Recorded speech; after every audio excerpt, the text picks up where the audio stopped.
8-foot cylinders of steel are blockbuster bombs, capable of reducing to rubble everything within scores of yards of the detonation.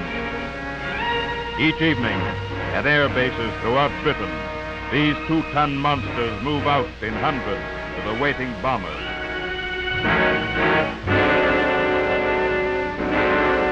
Each evening, the great bomb doors close on yet another load of devastation for the war production centers of Axis Europe.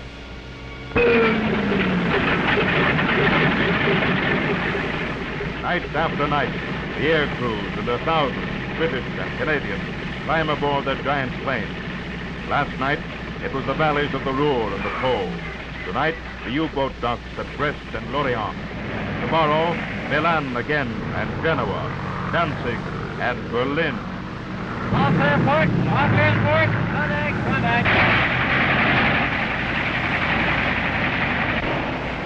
You have no chance, the Bomber Command has told the German people. We are coming every night, every day, rain or flood or snow. You have no chance.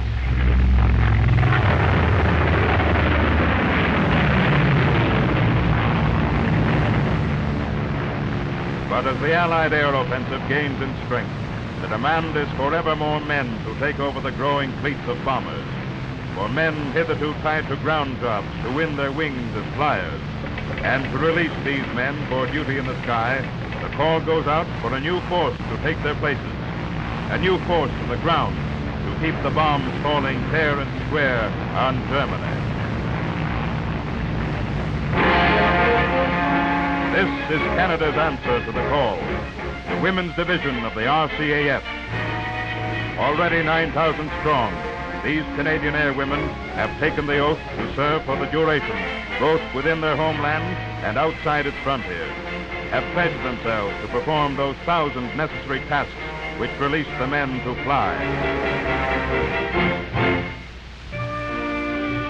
To the manning depots of the Women's Division are coming new recruits at the rate of many hundred a month, librarians and bookkeepers, store clerks and students, girls just out of school, married women whose husbands are already overseas. They ask no feminine favors. They come prepared to accept the same conditions as the men, prepared to live in identical quarters, 68 to a room, prepared to share the same Spartan discipline and the same comradeship of barrack life.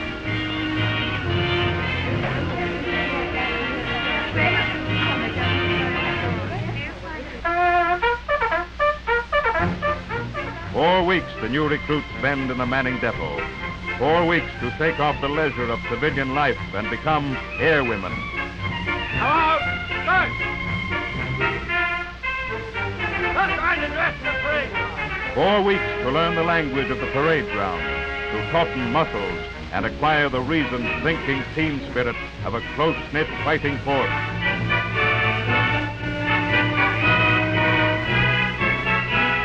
Red letter day for every recruit is that on which he draws the first uniform of Air Force blue.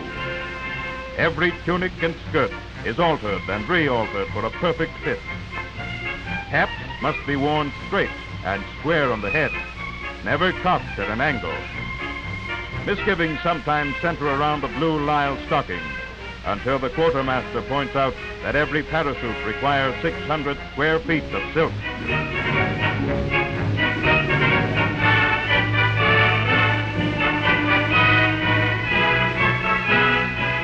On the subject of hairdos, the regulations are clear-cut and strict.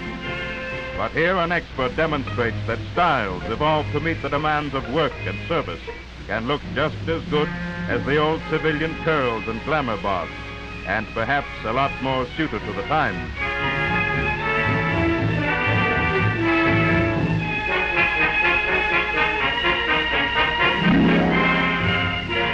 Now at special training centers, they learn the many duties, administration, radio work, meteorology, once discharged by men. To relieve orderlies for more active service, some, with knowledge of first aid, train as hospital and laboratory assistants, as dispensers and pharmacists. Others, again, to release ground crews for duty aloft, take easily to the technical trades, which form the engineering backbone of every Air Force.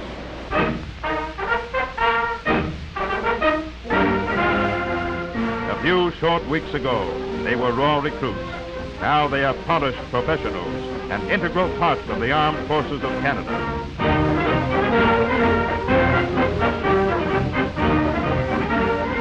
On their shoulders, the wings of a proud fighting service, and in their ears, the Blue Horizons March of the Royal Canadian Air Force.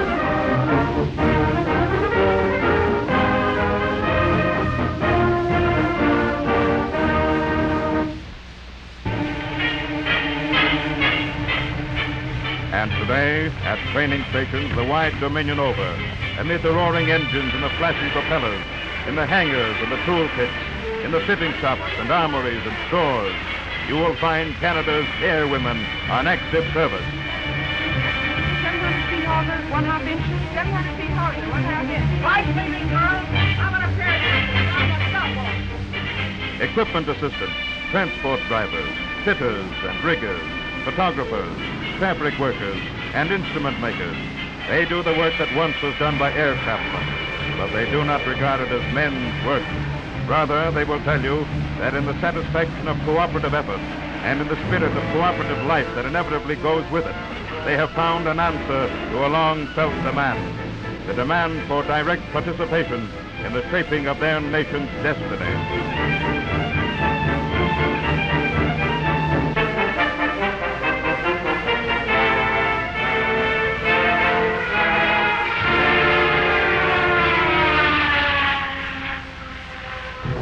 And each day, as the long lines of bombers stand growling on the aprons, and the crews prepare to take off on their training missions, many of Canada's airwomen, the girls who once were farm and factory workers, who came from classroom and college and leisure homes, will tell you that they have no intention, when victory is won, of returning to a life of privacy and personal ease. For they believe that even as Canada needs their special skill to build her military air power now, so also she will need it to build her civil air power in the coming world beyond the war.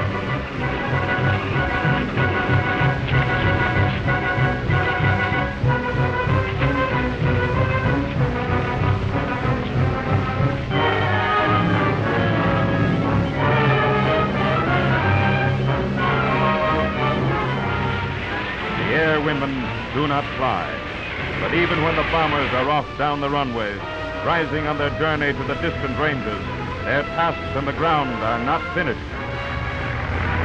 For below, at the observation post, the spotters are waiting, telescopes trained on the target out there on the lake.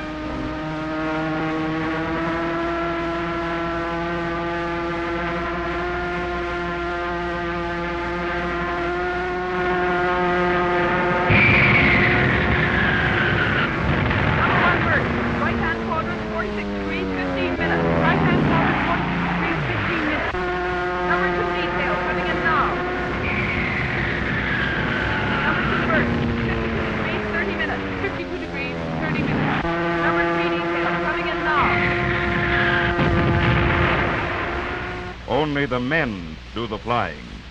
And afterwards, how gratifying to male pride to stroll into the plotting office in the certainty that that third burst was a direct hit. And how disturbing to discover that airwomen, as well as mathematics, are accurate and tough.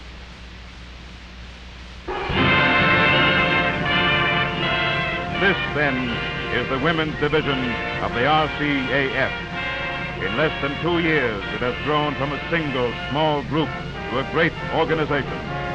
Today, its members are stationed at air bases from the Pacific to Newfoundland.